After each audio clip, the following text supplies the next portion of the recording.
Well, looks like you're all very excited about the H1B third lottery for fiscal year 2024. Well, this is going to be super exciting, or is this a game by the USCIS for the system that's gaming, with 700,000 plus applications with many duplicates? What do you think? Let's go find out.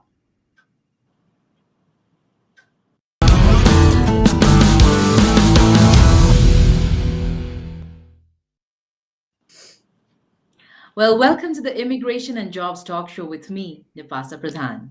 Well, today we will be speaking about the buzz around the H1B third lottery, and we will also cover fresh H1B filing process.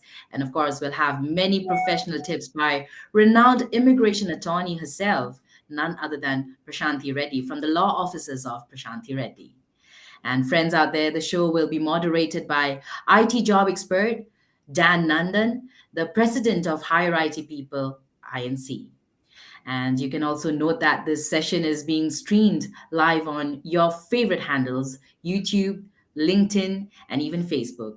So don't forget to subscribe to us.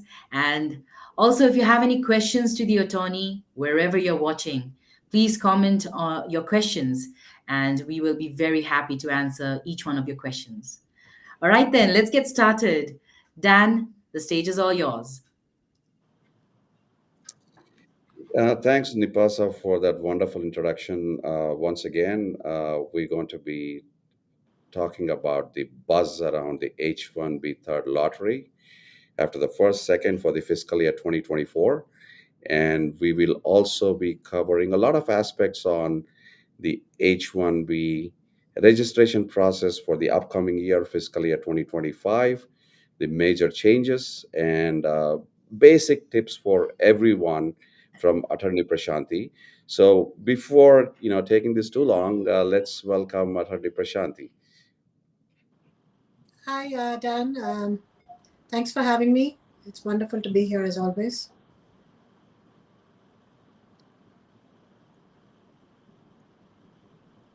All right. So, there's a lot of buzz on the third lottery on H1B visas, which were filed during the March and April of this year.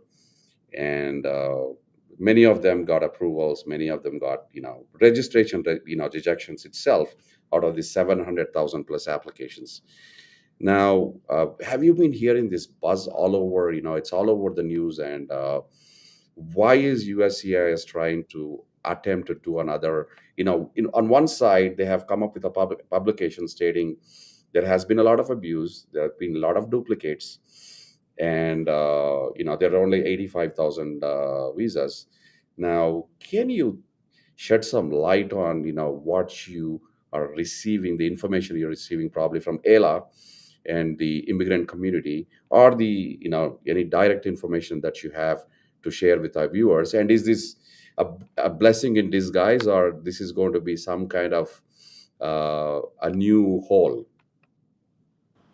So, are we talking now? So, let's talk about what the possibility is of another lottery, and just taking a step back for those who don't know what's been happening or are new to the game and haven't been following, what has been happening. This year, we've had 780,884 registrations. That's an increase of 61% over the last year. And last year, we had 483,927 registrations. So you can see it's like almost doubled, more than double. So why were there so many registrations? Because the IT companies or whoever the players are decided that that they should file multiple registrations. Beneficiaries decided that they should file multiple registrations. Now it was tricky with the petitioners or employers because they can't directly file multiple registrations for the same beneficiary because that's prohibited. So while they did the same thing last year, this year they did more of it. What they did is they conspired with other companies, sister companies, known companies, and they all filed for the same batch of people So, and then they decided amongst themselves that no matter which company it gets picked from, they will, somehow share that resource. So that has been prohibited by USCIS, and they don't allow you to collude. It's called collusion with other companies to file for the same beneficiaries. So USCIS has been going after these companies, and as a result of them doing this, because they didn't realize what the consequences will be, and then once the registration was done, USCIS sent out a press release that they're going to go after all these companies. So nobody filed H1s. Anybody who colluded, they did not. They got the registration. They got picked in the registration in the lottery, but they simply did not file the H1. So there have been a lot of H1s that this year. Just as there's a record of registration, there's also a record of not filing H1s even after getting picked in the registration. So as a result of which, we've had a second lottery. In addition to that, the reason why we've had many registrations this year is beneficiaries themselves have filed several registrations, some even to the extent I've heard 70, 80 registrations that one person has filed. And this, while it's allowed by USCIS, there is a caveat, meaning that you have to show that there was a valid job offer for each of those registrations. So if you filed 70 registrations, each of them should have had a valid job offer. And I doubt the person would have had 70 jobs, right? So this is something to keep in mind. So as a result of all this happening, the 780,000 registrations and then no one filing the H1s once the registrations went through, we've had a second lottery. And there were quite a few picks in the second time around. And second time around also, we have noticed in the market that people have not filed the registrations. I mean, if they've gotten picked, they have not filed the H1. And another factor for not filing H1s is also the market, the sudden downturn in the market and the layoffs. So they were expecting to find jobs for these people. Now they're not able to, so they're not going ahead with the registration. So the question now is there a chance of a third lottery? So while the USCIS has a record number of picks this year because of all the factors that I explained, it's picked 188,400 registrations in total. Compared to the previous years, I think in 2022, they picked 131,924. So compared to all the recent years, they've picked quite a few registrations, the first round and the second round included. So the question is now, how many have they picked enough? Have 85,000 at least filed among these picks? Among 188,000, so have at least 85,000 filed. And obviously they've picked a more number of cases because they're expecting that many people will not file. So obviously we don't have 188,000 H1s, but they're picking more, expecting that some will file out of this a certain percentage. So it looks like about more than 50% have to file in order to for the 85,000 to be used up. I don't know what percentage have filed this year. We will know soon enough. And based on that, they will decide whether there will be a third lottery pick or not. And also, the other thing, Dan, is they're not transparent as to how many people have filed, how many people have been picked. I mean, picked, yes, they have given us the number, but how many people have actually filed? We don't know those numbers until they give it to us. So they might just get tired of it and say, look, we don't want to do another registration. Let's just go ahead with the next year's lottery. There's no real transparency in this process. So we have to wait and see. But these numbers are a good indication, right? So 188,000 picked. Obviously, by the second lottery, 85,000 were not filed. There were less than 85,000 filed. That's why, less than 65,000 filed. That's why we're having, we had a second lottery. So now in the second lottery, we have to see if, that number has been filed or not. So 65,000 plus 20 for masters. So we have to see whether that amount has been filed or not. But this background and these numbers that I give you will give you some indication as to what to expect with the third lottery. So, I'm not sure if this is going to be a good news or bad news based on the abuse and what they typically called gaming the system in the recent publication, the H1B modernization program publication.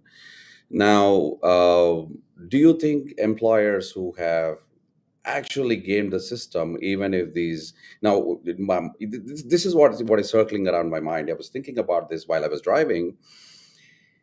Is this some type of um, system that they've created where they pick more numbers and then now they start filing these applications so they can start enforcing after they start getting these picks? So is this I don't know, for beneficiaries maybe they're happy, their H1B will be picked again if it's not picked.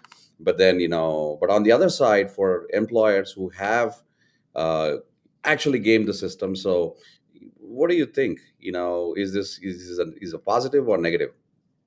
So I think employers who have gamed the system are, most of them that I've seen are not willing to file the H1 now, because there have been incidents, an instance of investigation into companies that did that last year, and also some this year as well.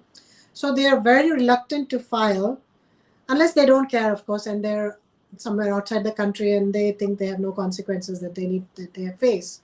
If it's a legitimate IT company that is doing business on a regular basis, I don't think they will um, take the risk and file if they have done multiple registration based on collusion. Most of them are not doing it, to my knowledge. But there are companies that have been floated 6 months ago and filed hundreds of registrations, right? And the owners of the companies are not even here; they're in India. So they don't really expect any repercussion, criminal or otherwise, on them, and they are not here on a long-term basis. They simply filed registrations and took money from those people just for the sake of filing a registration. And now that they filed the registration, obviously they don't have the bandwidth to file a H1B petition, so they will most probably not file them because they're not here to actually get those employees. They were only here to charge a registration fee and make a quick buck. So those companies also will not file. So that's why we're having damn so many rounds of lotteries, because nobody's filing. But I have to interrupt you right here. I'm so sorry, but then some of these filings, they've been doing this internationally. Now there is a way to, if someone can, if somebody's trying to register a company in the US from overseas, they can set up a company in the state of Nevada. So obviously, by using a company registration in the state of Nevada in the US, is there a possibility that they might have even initiated these registrations, being the founders or the owners of the company not being in the US at all, or they've never been to US at all, just having a shell company, what they Right. typically call? Is that a possibility that you can think of? Yeah, that's what I was saying, that most of these people who filed hundreds of registrations literally are not even in the country and have never been. Some baby students who know that they're going to be here for a temporary period of time and have left the country. Excuse me. So, yes, it's a distinct possibility. And USCIS has also acknowledged um, in a statement that the regular companies are not doing this, but there are a few bad players that have been doing this and have been basically disrupted the entire H1B registrations process. All right. Thank you. So, viewers out there, we still don't have, but they're still talking about November or December. So let's wait and watch if there is going to be. USCIS will send out a notification if they are going to run. For people out there who are legit, who've had uh, genuine, legit job opportunities, offers from employers, I definitely wish you good luck. And if you have fraudulently tried to obtain an immigration benefit, I would suggest to be very careful. And It's very risky. You can get a legit offer from an employer, keep applying to those jobs, get a legit offer, get a legit H1B, and it's not the end of the world. Thank you, Attorney Prashanthi, for answering that question. We will jump right into the next topic.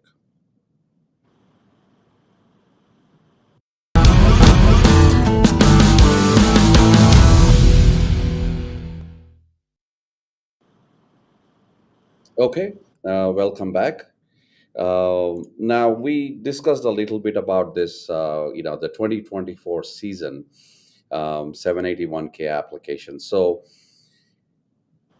as it happened in, I think if I remember correctly, 20 years ago, the cap was increased to about 196,000 or 200,000 H1Bs. But based on the staff shortage, do you presume that some things might gonna change in the future, because they're talking about different types of healthcare workers, AI experts? So do you anticipate anything to happen in the near future, or this is going to stick at the 85,000 number?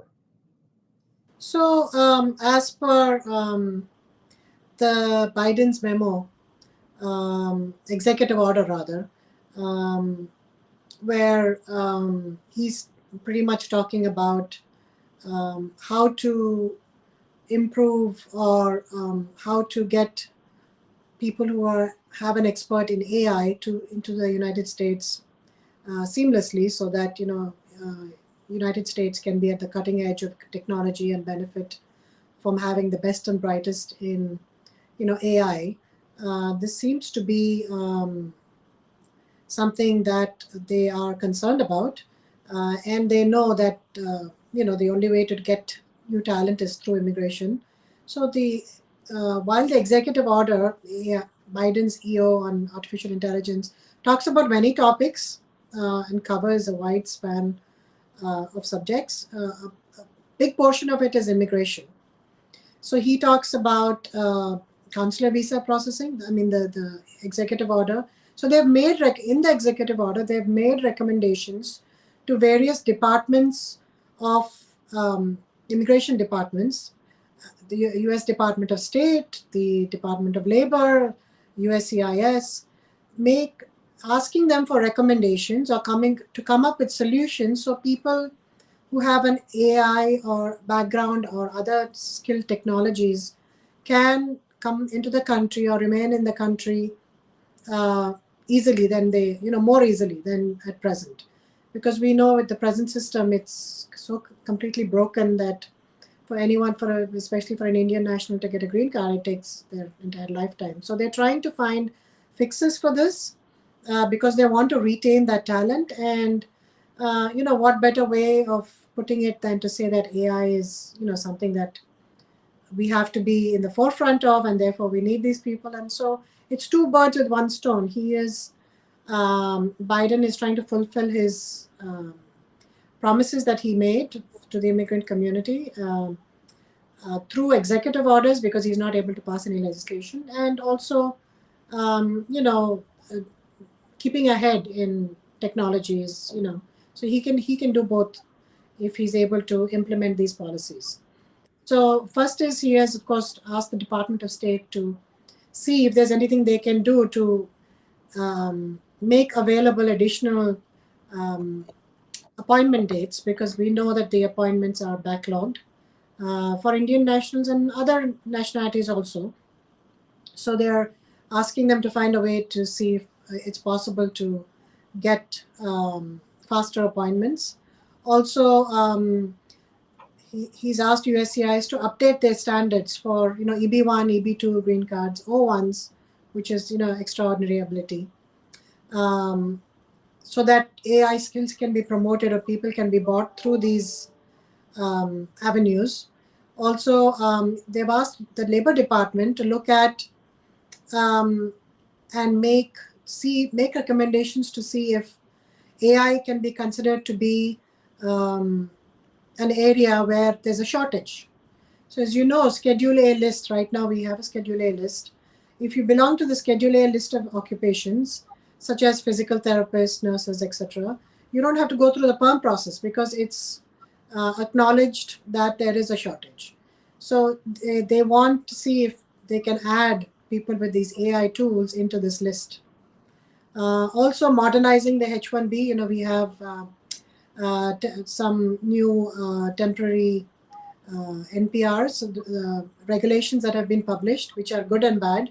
So they want to see whether that can be something that can facilitate bringing these AI workers into the country and retaining them.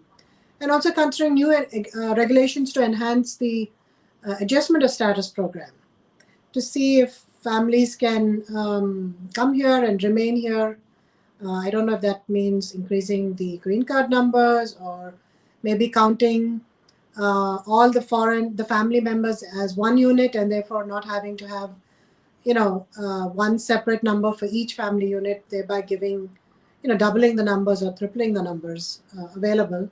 So we have to wait and see what recommendations USCIS comes up with, or that various organizations come up with, and they're all time bound to come up with these. They've given different times. So for consulate, they've given 90 days. In some instances, they've given 120 days, 180 days. So we have to see if anything comes up with this, anything comes out of it. I don't have much hope with regulation because of the way the House and the Senate is so partisan right now. Nothing. I doubt if anything will get passed there.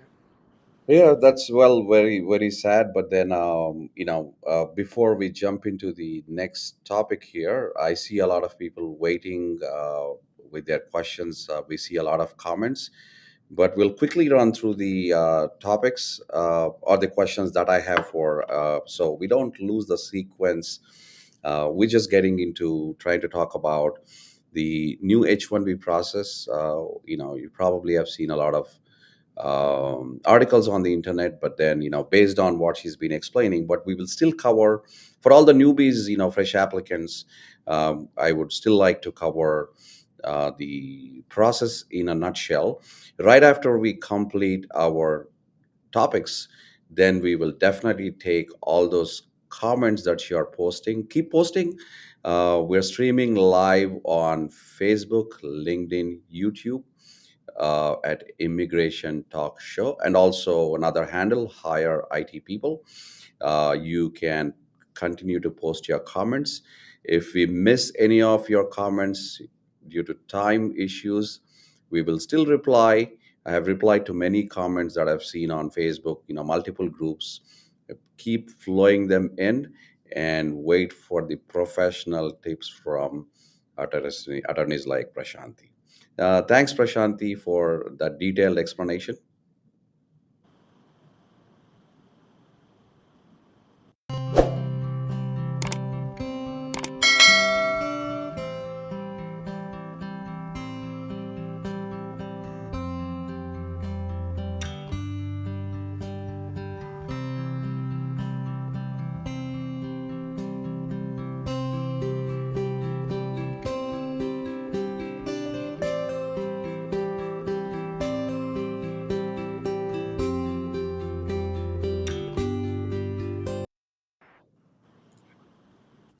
Thank you, folks, for tuning in today here at Immigration Jobs Talk Show. And I hope so far, the session has been very informative and helpful to you. And if you need any immigration help, please don't forget to reach out to Attorney Prashanthi Reddy herself. You can call her at her number 212 354 1010 1010. That is.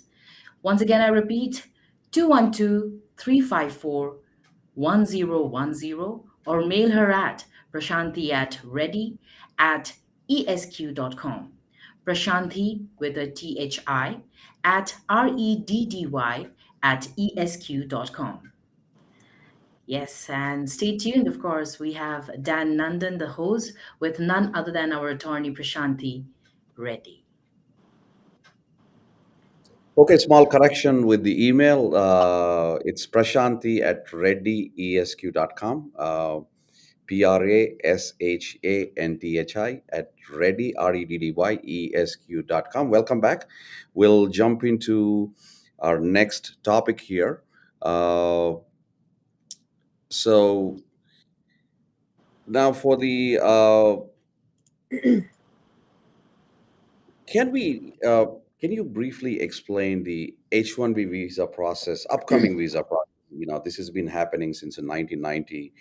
There have been you've explained pretty well. There is a lot of things are hopeless now, but then for people with some hope, that they want to get into the H-1B lottery, if there is going to be a random process, unless they implement the new H-1B modernization program. Um, Can you go back to the basics a little bit? The H-1B application process, educational requirements, the typical what they call the specialty occupation. What is specialty occupation? And I do have more questions, but if then, you know, uh, what is the process? What is, people are confused with what is a regular process or a premium processing. Can you throw some light on this, please? Sure. So to start off with, we're expecting that the H1B registration lottery will open up in March as usual. We don't know exactly when in March, sometime mid March is what we're expecting.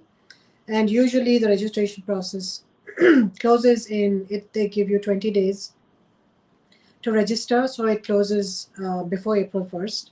By April 1st, they run the lottery and you will then be notified via email or via your portal as to whether you've been picked or not. Once you've been notified of that, you have 90 days to file your H1B petition, and that brings you into June. So, in order to register, you have to go to myuscis.gov, sign up there, create an account, create a password, and then you enter. If you have an attorney, then your attorney will do this. Otherwise, you'll have to enter the beneficiary information, their name, the gender, whether you're filing for the master's quota or the regular quota. If it's master's quota, you have to make sure that the bachelor's degree is actually from a nonprofit public organization.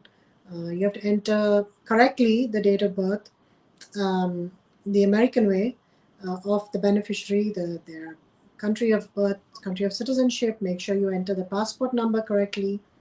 Right now, there is an option not to enter the passport number, but I think when if they change the registrations to make the passport ID number into the identifying factor for them to do the lottery, they will not give you that option of not entering it. If you don't enter it, most probably you will not be able to register. Also, an important tip: in order to register, make sure that when you pay your registration fee, which is $10 as of now, but there's been talk of increasing it to 250. But let's see. Whatever it is, the fee at that time, we will come to know by next year, I'm sure, by January or February. Um, so whatever it is, make sure that your bank is aware that your credit card is being used, and make sure that the funds are available in your bank. Oftentimes, it has happened often where for some reason the transaction didn't go through, even though there was money in the bank, because the bank stopped the transaction. So just make sure that doesn't happen. And then you enter all your company information, the name of the company, the federal ID number, etc., etc., and make sure you open your account properly. Select I am a H1B registrant, not a CAP petitioner. So those are a few tips to do the registration. Once you have done the registration, it's now time. Of course, now you have to see whether you get picked in the lottery or not. So if you get picked in the lottery, then as I said, you have to file first the labor certification, LCA, and then you have to file the H1B petition. And when you're filing this, of course, there is some homework that you have to do, and it's best to do this homework at the time of filing to your registration itself to make sure that the person actually qualifies, as Dan was saying, specialty occupation. So one of the main requirements for filing a H1 is whether the job is a specialty occupation or not, and whether the beneficiary qualifies for the job. There are two aspects to it. So not all positions qualify. For example, a computer programmer may or may not qualify. You could always argue that it does, but USCIS looks at this on a case-by-case basis. A software engineer, on the other hand, will most probably always qualify because it's agreed upon by USCIS. It's in the publication used by USCIS, which is the Occupational Outlook Handbook, which is available online. Um, and it says in that publication that a software engineer job requires a bachelor's degree in computer science. So it's very specific. So there are a lot of jobs there which require a degree in a specific field, and these are all specialty occupations. So then the second step would be to see if the beneficiary qualifies or not. So does the beneficiary actually have a bachelor's degree in computer science? Say the beneficiary has an Indian degree, which is not the equivalent of a bachelor's degree, which is only 3 years. Then you can use his work experience to equate. So you have to do an evaluation through a credential services to evaluate to see whether he can get the equivalent of a bachelor's degree using his work experience. So these are the some ways of doing it. And then of course, once you see that the person qualifies, then you file the LCA with that job title and make sure you do it correctly, because once the LCA is approved and the petition is filed, if something comes up at that point, you cannot file another LCA. You'll have to file an entire petition again along with your new LCA. So make sure you don't make any mistakes there. And you file the I-129 petition with the I-129 forms, the DC forms, and the H supplement forms. Make sure you sign, your attorney signs, your employer signs. If you don't, the petition will come back. Make sure you put the check for the correct amount. If you don't write the correct amount or you don't sign on the check, again, the petition will come back. And the problem is, if the petition comes back after the 90 days is over, you will not have the opportunity of refiling the petition. So make sure everything is done correctly, and there are several cross checks on the process. Uh, and that's a good reason to use an attorney, because they usually have this incorporated into their processes where several people check the petition. Okay, you heard that. Because of these intricacies with this and the complexity of the entire process, you should definitely seek services of an attorney, uh, such as Prashanthi Reddy, who's patiently helping us last several weeks with many questions and answering our viewers. She can be reached. She's in New York City, but they serve employers and beneficiaries, applicants nationwide. She can be reached at 212-354-1010, and you can visit her and fill a form to seek a consultation at reddyesq.com. That's Reddy, Reddy, E as in Edward, S as in Sam, Q as in Queen.com. Now, I do have a lot of questions. Stay right there. We're still going to talk about the F1 students as well, because that's one of our topics for today. But then, Prashanti, before we jump into the next topic, I would like to actually, pull one of those questions that are being posted and comments. I hope that's okay with you. Sure. Um,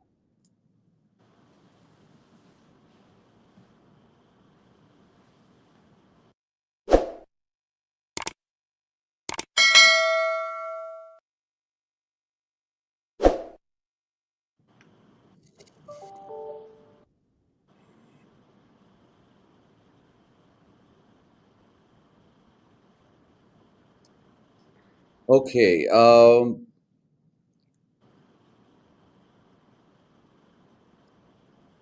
This is a question from Neha. She's watching us on YouTube. I applied for my initial OPT on the 13th of October, and my application is still pending. I heard from some people who applied during this date and their application got approved. Is this thing really concerning, or is this a standard process? Um, I think it's still fine. I don't think there is any need for concern. Processing times are usually more than a month, and never listen to your friends, and always. So it's a good thing that you're asking this question here, uh, because it's important to use the right sources so that you don't panic. Um, or at least panic when you need to, but don't panic if you don't have to. So October 13th you filed. Today is what, December 6th. So I think you're still okay with reference to processing time. You should be getting your OPT soon. Of course, keep a watch out for your case status online, and keep looking at that so you can be alerted if there's any RFE or as such. Also, if you've been, make sure that your fee has been taken out. I hopefully you would have received a receipt by now. So just keep an eye out on it. But I think there's no need to panic at this point of time. Okay. Thanks for answering that question, Neha. I hope your question is answered. If you still have any kind of trouble, you can continue to re-comment. I will do my best to take this question once again if you need more clarification. But I will take one more question after this short break. But then we'll jump back into the topics. We'll try to mix it up as much as we can. So we are covered with the topics and also covering our viewers who are posting those questions to get answers from Attorney Prashanthi.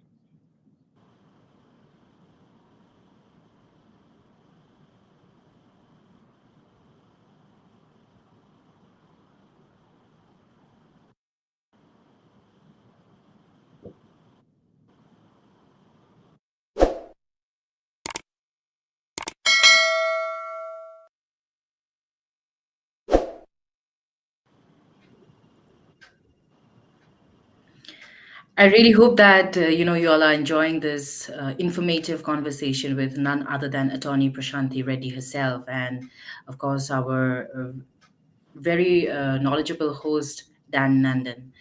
Well, wherever you're watching, folks, whether in YouTube, in LinkedIn, in Facebook, don't forget to comment your questions. We will be really happy to answer all of your questions, hopefully, today. And also, if you're looking for a project placement, don't forget to check us out at Higher IT People, INC. Yes, give us a call at 833-412-8472, or mail us at support@higheritpeople.com. You can also visit our website, www.higheritpeople.com. And let's go ahead with the session once again with Attorney Prashanthi Reddy and Dan Nandan. All right, thank you. I will take another question here. This definitely seems, a little, this is something I wanted to cover on the F1 visas. Sounds like a simple question, but then uh, a lot of people have this in mind.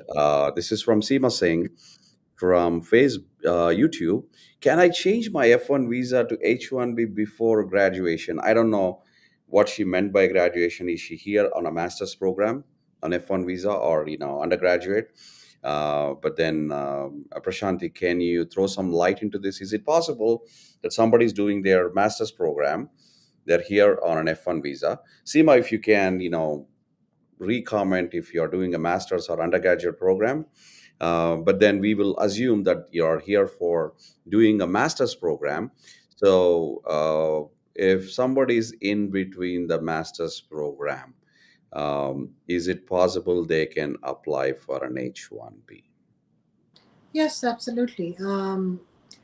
As long as you're in status, you can apply at any point of time for H1, as long as, of course, the you are not subject to the cap, or you are picked under the H1B registration lottery system. So while you're in the US, while you're on an F1 status, while you're in the middle of your course, if you choose to change status to a H1, what you need to do is submit documentation from your school, a letter perhaps, showing that you are presently in status, and you are in good student status, and you are a full-time student. So that letter from the registrar's office will act as proof that you are presently in status.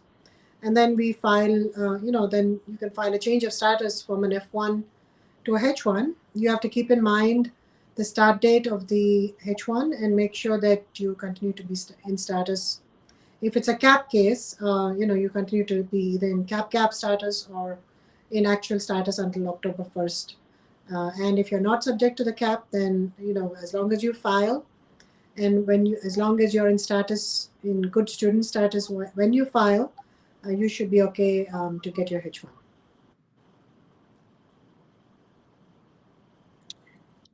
Well, I hope your question is answered. So, in other words, you can file an H1B as long as you have the required qualifications, either a bachelor's degree from your home country or a master's degree, irrespective of what is happening here.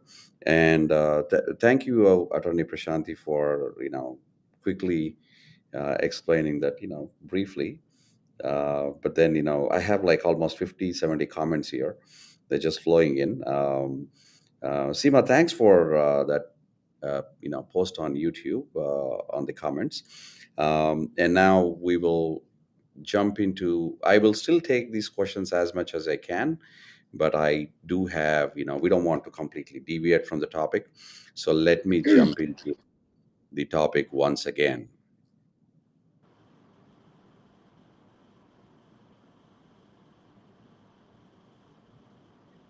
Now, going back to our topic on the H1B, upcoming H1B season, I don't want to call this now a lottery or a random selection process because we don't know what's going to change.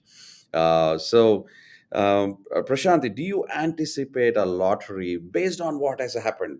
Now there is a new H1B modernization program, and it's going to be, if implemented, it is going to be a beneficiary unique passport number based, irrespective of the number of jobs.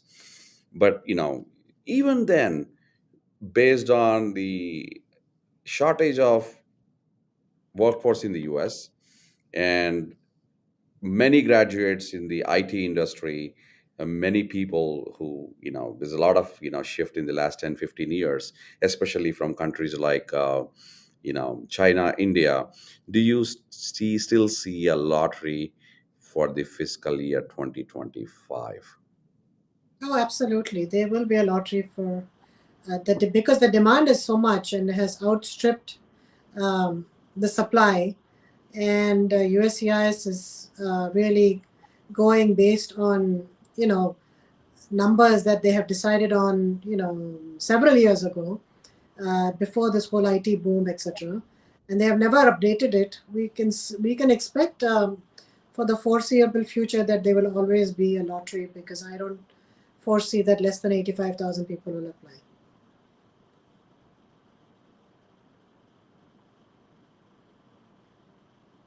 Right. So it's like, I think we were lucky when we migrated to this country. There was no lottery, and I guess it's easier. I can go get mega millions than getting this H1B lottery winning numbers with 781,000 people. Thank you for answering that question. So hopefully, we don't know. So, but with the experience Attorney Prashanti has, and what even I have seen, everyone has seen last at least 15 years now, since 2007. There has been a lottery. So let's wait and watch.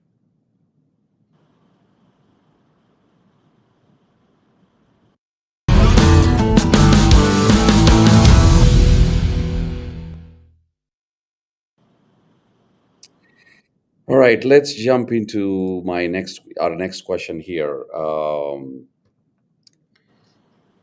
Let's get into the students who are applying for. We've discussed the filing process, which could be, but what is that? Since the students are here on an F1 visa, and if they have to change their status from F1 visa to H1, assuming their H1B is picked in the lottery because they do have a 20,000 more visas. Someone who has a higher degree, master's degree from a public or nonprofit U.S. university. Now, what is that they have to keep in mind in terms of compliance, maintenance of status, and making sure that they have maintained the F1 status to seamlessly get an H1B approval? So there are some special considerations if you are on F1 in order to file an F1 change of status to a H1.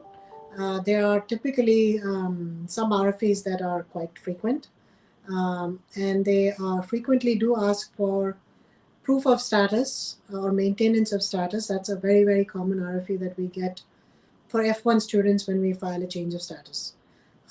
And uh, these RFEs entail a couple of things. One is they, if you have taken CPT, then there will be a section where they ask you to prove that the CPT that you have taken is an integral and essential part um, of your curriculum, and they will also ask you to show that there was an immediate requirement to take CPT. So you have to make sure that your university provides you has a system in place to provide you with that information. There are some universities that give a package because they get, I guess, so many of their students get RFEs. They have a pre-prepared package, a nice package for the CPT to respond to the CPT RFEs. So just make sure that your university your college will be willing to respond to the questions asked by USCIS. And it's usually, as I said, integral, essential part, immediate participation, direct relationship between your curriculum and the job that you're doing. This is one part of the RFE, usually for maintenance of status. And another part is um, if you are if you have an address which is far away from your university, because we put an address in the I-129 petition and say that's in New Jersey, and but your school is located in Kentucky, then there will definitely be a question about how you are attending school, whether you're attending school full time, in person, whether you're attending school online. If you're attending school online, how many credits are you doing online, and whether you're maintaining you have to make sure you maintain um, your status with reference to how many courses you can take online. Pre-COVID, there was only one course that you could do online. After that, schools have been following a hybrid system. So there's some classes that are being taken online and some that are taken in person. So the school has to be approved by CVIS to do classes online and follow this hybrid system. So as long as they are, and they are maintaining the requirements as per CVIS, then you will be in status as well. So you have to make sure that they are, and they are approved for this hybrid system. If you are doing some classes online, and for those classes that you have to go in person, you have to show your how you're going, how often you're going, proof that you're actually going. Where do you stay when you go? So they're even asking for transportation information, maybe air ticket information, credit card information to show that you're on campus. You're eating lunch. You if you're traveling by car, you've you purchased petrol or gasoline for the car, whatever it is, whatever proof you can show that you are doing what is needed to maintain status. So that's another part of it.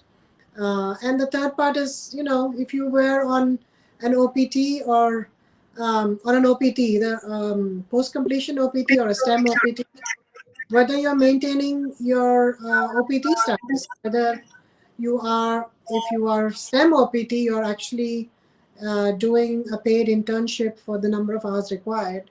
And if it's an unpaid after school OPT, then it's post completion OPT, then whether you have been offered an internship and you're doing that internship. So these are the few things done that they ask for F1 students for maintenance of status. Okay, so I have one follow-up question on this before I jump into the questions from our audience. What is the timeline?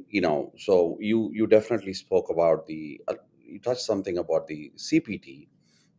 We can still get there, but then what is the acceptable unemployment time while being an OPT and the STEM OPT? It's 90 days, if I'm not mistaken, with reference to OPT and STEM OPT. I have to look that up because it's just, right now it's a blank with reference to a number of days. Do you know that, Dan, offhand? I think 120 days for the STEM. 120 days. So it's I think 120 days or a combination of both the OPTs, the STEM as well as the post completion. I think it's Right, 90 days for one of them.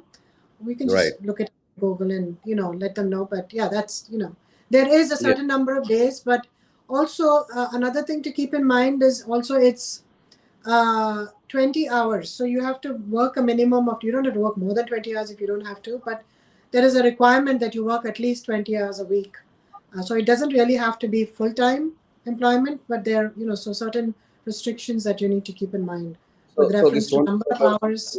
Yeah. is this in reference to CPT or even for OPTs and STEM OPTs? For OPTs and STEM OPTs as well. So that's the minimum. So they don't have to really be 40 hours employed, Correct. or 20 hours minimum is okay, and 20 and Correct. above. Correct. Okay. All right. I want to take another, question from our viewers. They're all waiting. It's, waiting for a long time. And thanks for answering that question, of our topic, Prashanthi. Now, here's the next one from Mohammed Mansour. I'm a Canadian citizen. He's chatting from LinkedIn. I'm a Canadian citizen who holds a TN visa, valid TN visa. Can I apply for an H1B? If yes, can I work concurrently? I know Prashanti likes these type of questions actually. Concurrently on both TN and H1B visa. You know me too well, Dan. But yes. So TN applying for a change of status to H1 absolutely can be done.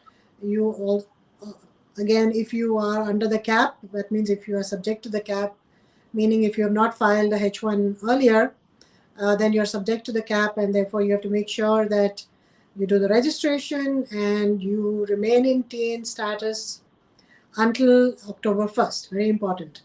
So as long as you are, then your change of status will happen seamlessly from a TN to a H1. However, you cannot work concurrently and be in two statuses at the same time. It seems logical that you should be able to, but it's not. USCIS, once they approve your change of status from a TN to H1, you will then be in valid H1 status, whether you like it or not, as of October 1st. Uh, that's what's going to happen, or whenever the H1 gets approved after October 1st.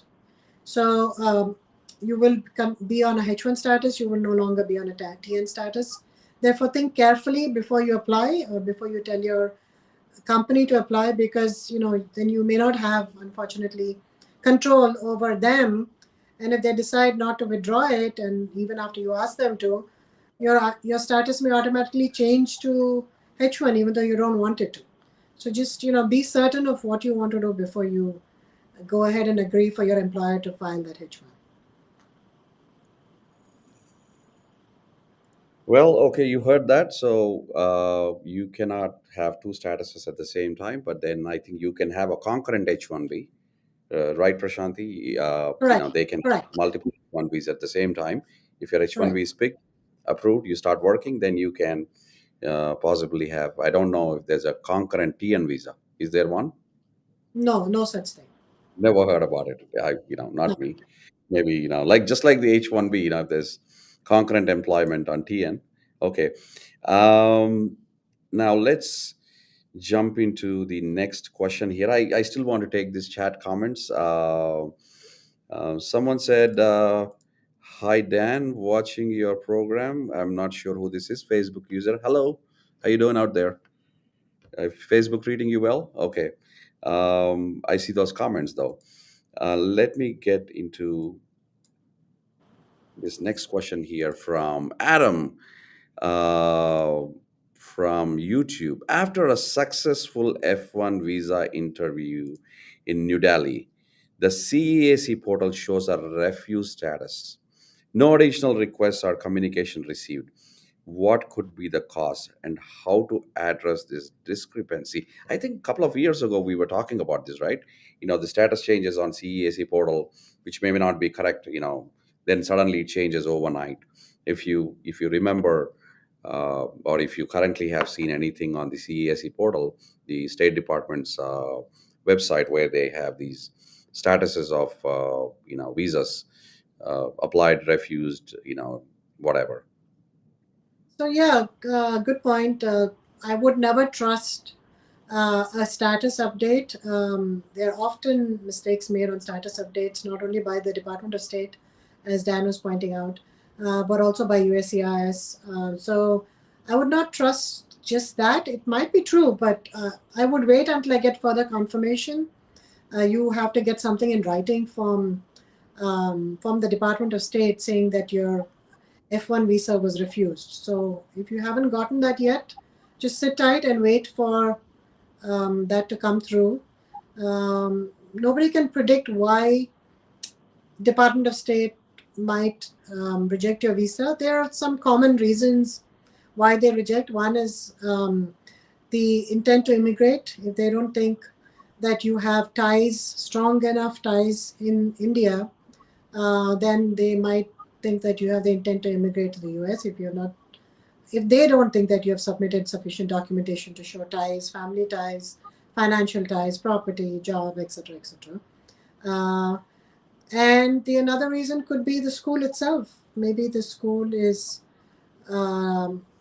this doesn't happen that often, but maybe they are not convinced that the school is reputable, and therefore, anyone who applies to that school, they may not give them the visa. So I think more likely is the intent, and they just have a certain quota.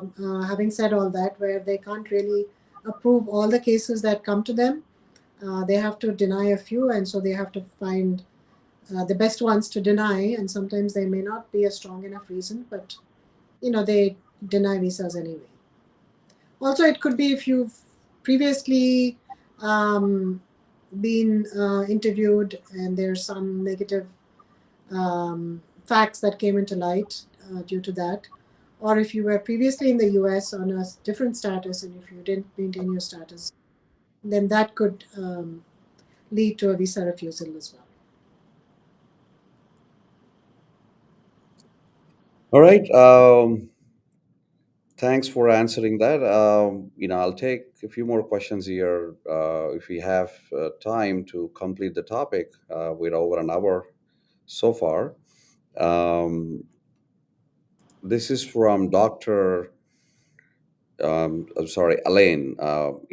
If I said it incorrect, your first name, Cherhadam. Uh, accept my apologies. I don't like to mess up with first names. As an F1 student, I think we've answered something similar. As an F1 student, should I wait for my OPT after my OPT? I'm assuming, should I wait to complete my optional practical training period to apply for an H1B visa?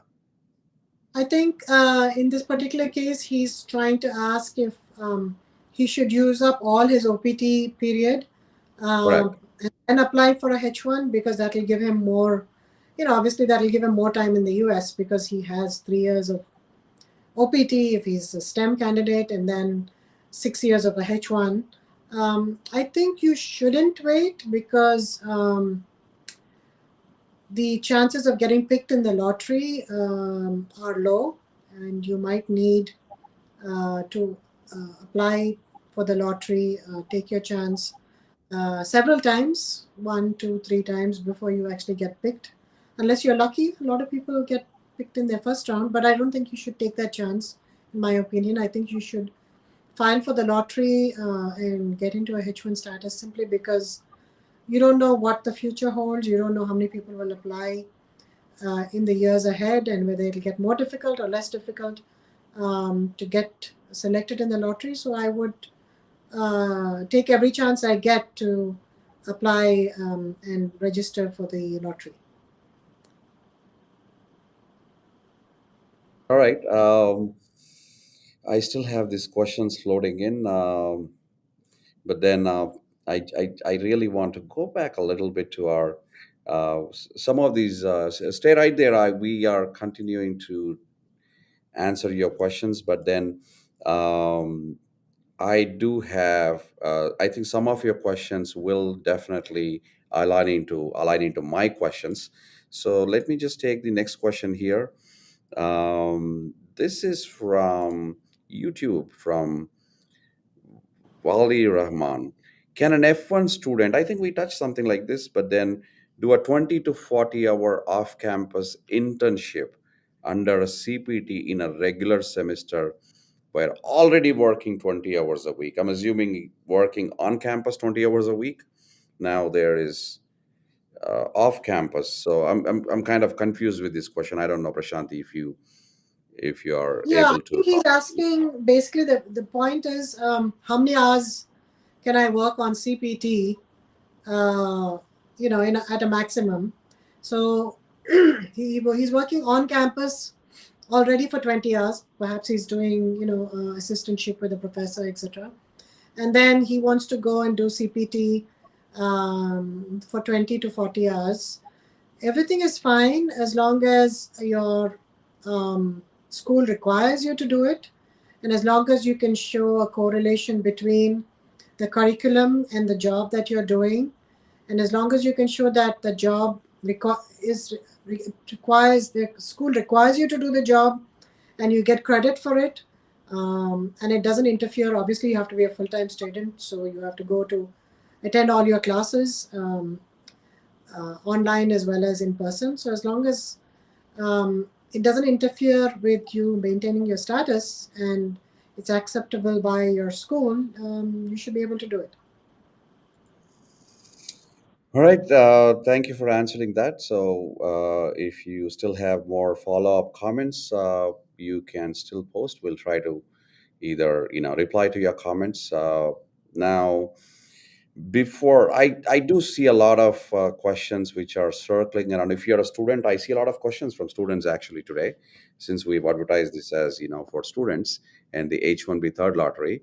Looks like I don't have any questions. People asking about the H1B third lottery. Looks like they've lost hopes. Don't lose hopes. It might happen. Who knows? But we will continue to take more questions right after this break. Are you an IT consultant seeking a new opportunity? We offer job placement services for US citizens, green cards, EADs, and visa holders. We also sponsor various work visas like H1B, E3, TN, and green cards. 20 plus years of experience in the industry, exceptional employee benefits, highly rated by our employees, global presence with 200 plus recruiters and direct clients. Connect with us. Call us on the number 833 412 8472 or mail us at support@higheritpeople.com or visit our website www.higheritpeople.com. All right, welcome back. Keep watching Immigration and Jobs Talk Show. We will continue the session as promised. I have another question here from this is for Attorney Prashanthi from HEMA on YouTube, chatting from our live session on YouTube. I'm going to apply for an H1B visa stamping, and my F1 visa was denied earlier. Would that have any impact on my H1B visa stamping process and the interview at the consulate? So depends on why the F1 visa was denied.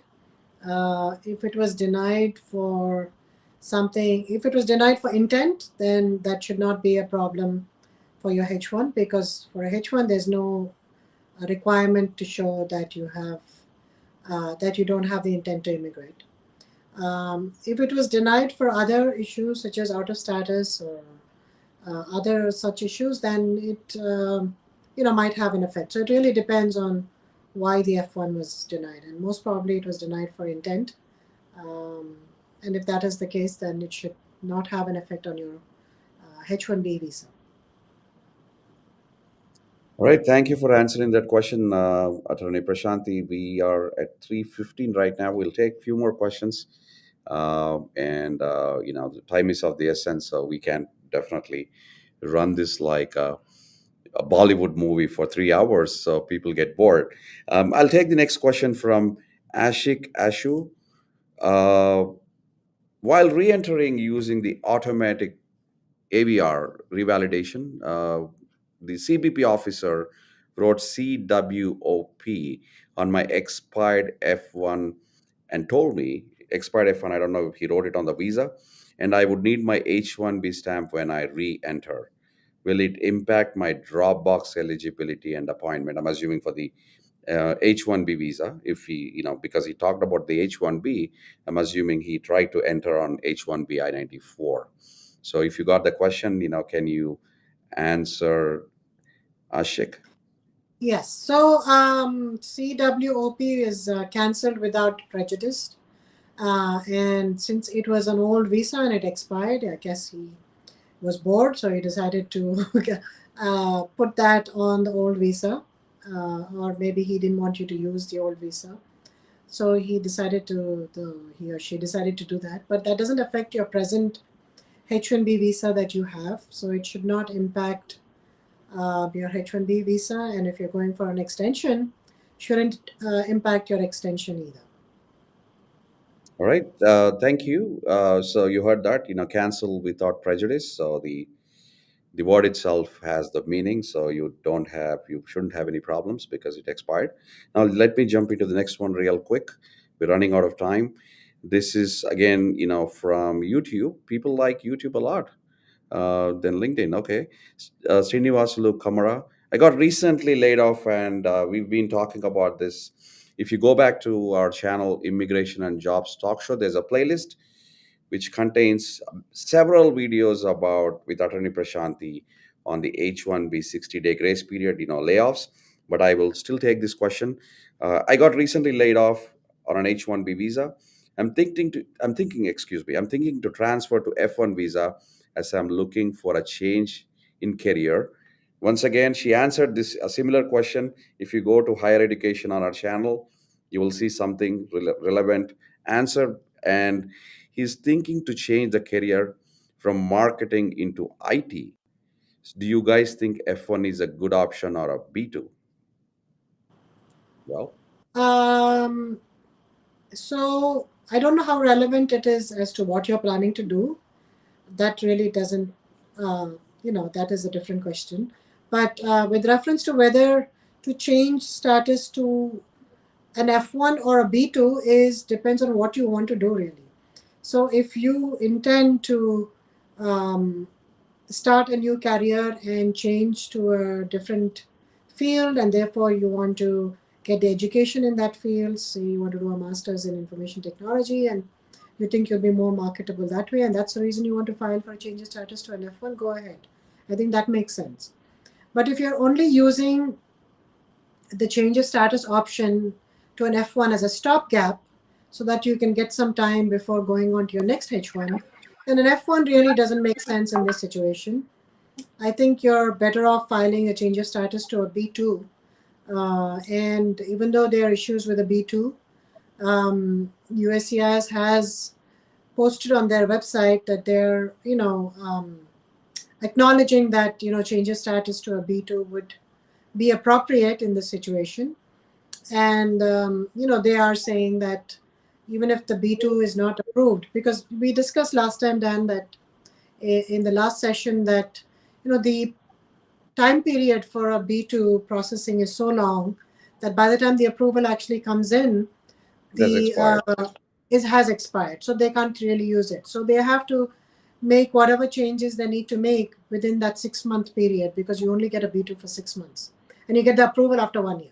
So within, presuming that you've asked for 6 months, within the 6 months period, you have to make a change and decide what you want to do, whether it's an extension of the B2 again, or a change of status from a pending B2 to a H1.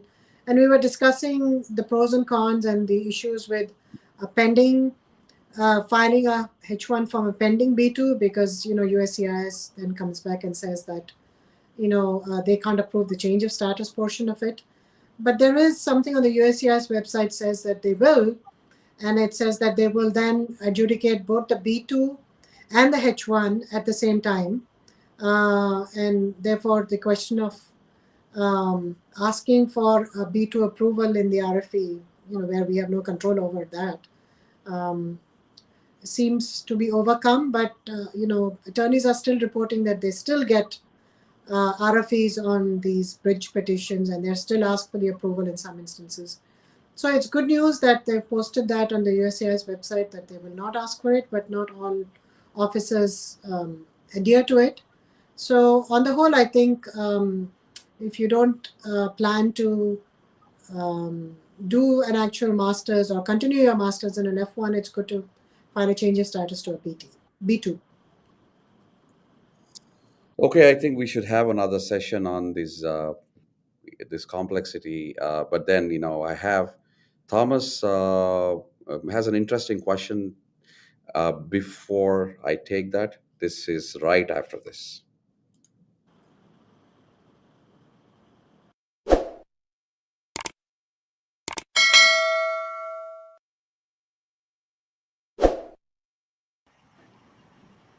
All right, welcome back. Uh, this is from Thomas on YouTube. Uh, I'm on an F1 visa in the US, intending to bring husband and one child on F2. Second child is in India. Worried about F2 rejections and the 1 year slot. Is CPT OPT vital is required before the F2 interview for improved chances of getting the F2 visa for my husband, child one? No, just one child, so husband and child. So she or he wants to know, sorry, it's a he. No, bring husband, Thomas Nisha. I'm sorry, my bad, because I Thomas is for the I thought it's the first name. So what is viable here? Does she have to go work on a CPT OPT before they apply for an F2 visa? So as long as you're in status, whatever status that might be on F1, whether it's OPT or you're currently going to school, you have the opportunity of availing the F2 for your um, spouse and dependent child. So you're allowed to. That's why the F2 visa is there.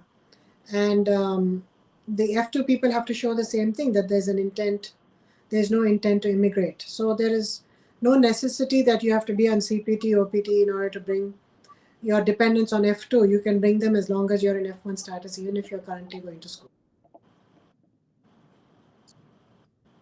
All right. I have another interesting questions about typos. This is something before I take this question from Manish, uh, I always talk about this. So you need to be. I'm going to flash the question first before I ask Prashanthi what to do. But I really want to cover this. I do this every show. If you have, if even if you're working with your employers, you should ask them what is their expertise in terms of filing these petitions, and not get into a serious trouble. And that's why we have experts, educated professionals, licensed professionals, like only licensed professionals, attorneys can practice immigration law. So once again, I said so last show as well. If you are going to a hospital with a disease, go see a doctor or a nurse.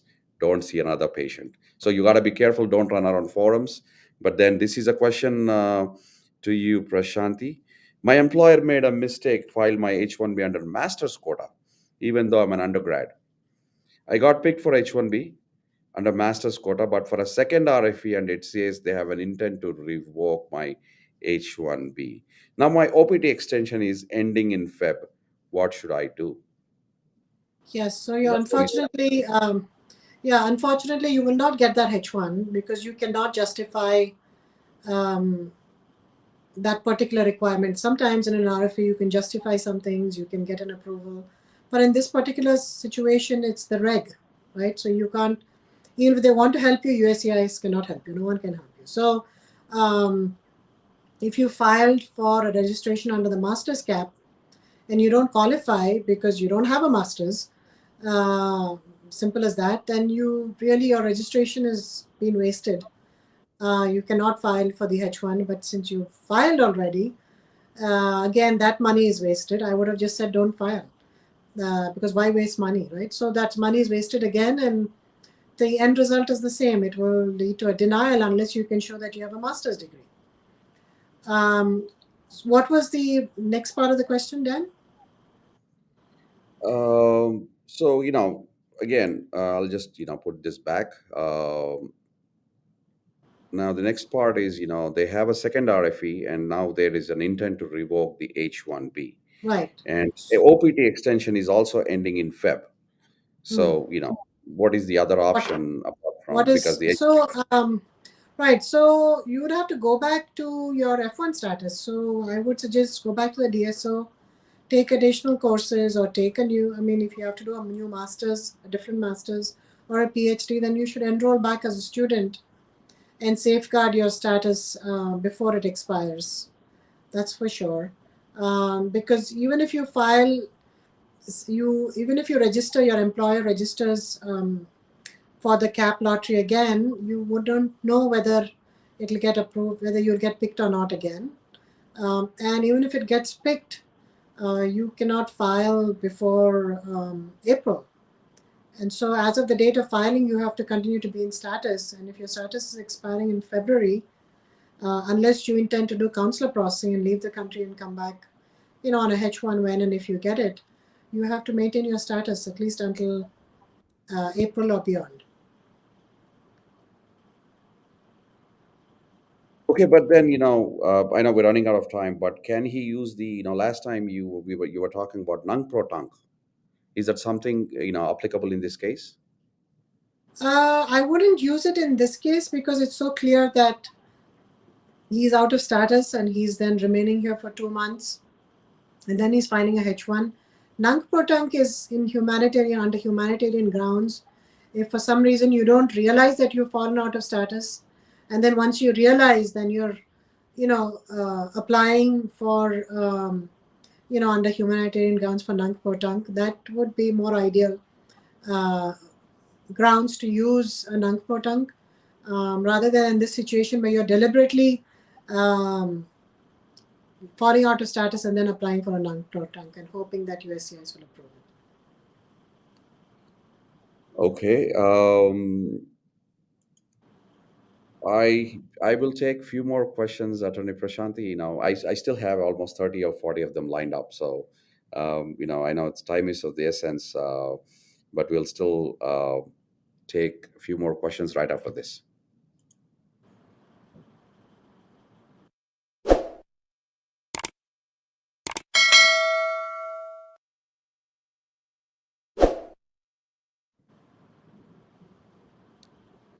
Okay, welcome back. Alex, while he's on an F1 visa, I'm not sure who's on F1 visa, maybe his friend or her friend. His MS program in the US, can his wife apply for an F2 visa? Considering he only has 1 year left in his program, is the visa officer likely to approve her visa request to join him during this period? So the 1 year left on the MS program. Can the I think we just answered a similar question. Yeah, I don't see why not. Again, nobody can actually say whether, visa officer will approve or deny a visa. They have complete prerogative to decide what they want to do. But as per regulations, you're allowed to apply. That's all I can say. You're allowed to apply for an F2. Will this in some way deter the officer from giving the visa? I don't see why it should. You have a family, separation of family is an issue, and immigration treats it as an issue. They want the family unity is important. So whether it be 1 year or 6 months, they should still give the visa for the, whatever period of time. All right. Thanks for answering once again. We have Rita when will the retrogression end for EB3 unskilled? No one knows. I do see that here to file your 485 because we don't know your priority date. So I will not be able to. If you, for our next session, I'll definitely, if you have more details on your case, your priority date, those numbers. We'll come back same time, 2 p.m. every Wednesday with Attorney Prashanthi Reddy. So I would definitely need more details here. Now, I'm going to flash it here, but then I'm not going to ask this question. Um, and then we have um, FASNA, F1 to H1B stamping, or they're more 221Gs. Uh, I don't know, but I think we will. It's a little off the board now to answer this. Now, this is something I would definitely love to ask Attorney Prashanthi. What happens to the F1 students in the cap gap period if their H1B petition is not selected in the third lottery? But Attorney Prashanthi, you don't have to answer this because the third lottery is not guaranteed, James. So if that comes up, the moment if they have something, we will definitely get there. Um, Next, we have Jennifer with, are there specific consideration for F1 students with pending OPT applications in the third lottery? I don't think No, so. What's your no. answer? Okay. No, it's nothing changes just because there's a third lottery. It's just a luck. We have next one here, Rajan. For a Canadian working in the US on a TN visa, which visa category is better for immigration? Transferring to H1B and filing, or EB2 employer sponsorship? Thank you. No, we if you go back to our playlist, you will see an answer that we did, a couple of weeks ago on the same question, Rajan. But I can, since I have your comment here on YouTube, we will reply with a copy of that video, a link to that video. Now, Banu, are there any additional consideration for F1 students in the cap gap? It's again a duplicate. Um, No, they're not. they're not, right? Okay, Sati, F1 visa rejected. We just answered this similar question about the CEAC tracking, which may be incorrect. If they have returned the passport, case is still open. So maybe they're still processing. If you want to say something about this, the passport was returned, but the CEAC tracker says it's under administrative processing. You want to add something to this? Yeah, administrative processing is basically where they're requesting for further information or they're doing some further investigation before they issue the visa. This can take 6 months, sometimes a year, sometimes less. They will get back to you on what their final decision is.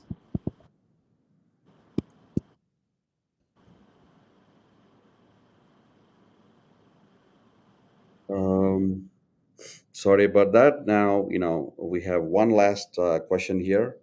Just, switching from F2 to F1, dependent student dependent to F1, different from the husband's master's university. Can I use Dropbox for an F1 visa, considering it's my first visa without rejections? Excuse me, first visa without rejections. If you have previously been on a F2 visa, then you could, I mean, again, whether Dropbox or not, that will be notified by the consulate. So they will notify on a case by case basis whether you need to do the Dropbox or you need to be appearing for the interview. Extension for extensions, generally they do the Dropbox, but that we discussed in the previous session that that's ending as of December 31st, unless they renew it again. So you have to wait and see. Okay, all right. Attorney Prashanthi, thanks for taking almost 90 minutes here to patiently answer and explain the nitty gritties and some fundamentals, and sharing and shedding your knowledge. Um, so we'll come back next week, same time at 2 p.m. On Wednesday. But if I we try to cover as many questions as possible today, but make sure you subscribe to Immigration Talk Show.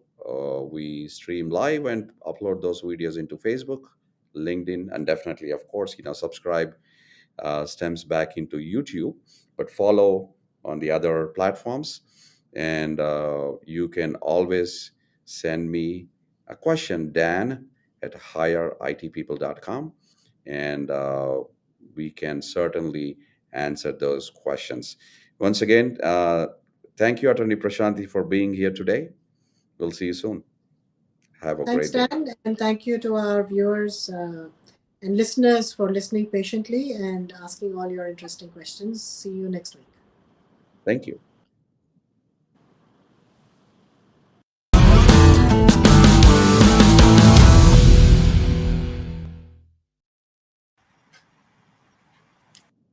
Are you an IT consultant seeking a new opportunity? We offer job placement services for US citizens, green cards, EADs, and visa holders. We also sponsor various work visas like H1B, E3, TN, and green cards. 20 plus years of experience in the industry, exceptional employee benefits, highly rated by our employees. Global presence with 200 plus recruiters and direct clients. Connect with us. Call us on the number 833-412-8472 or mail us at support@higheritpeople.com or visit our website www.higheritpeople.com.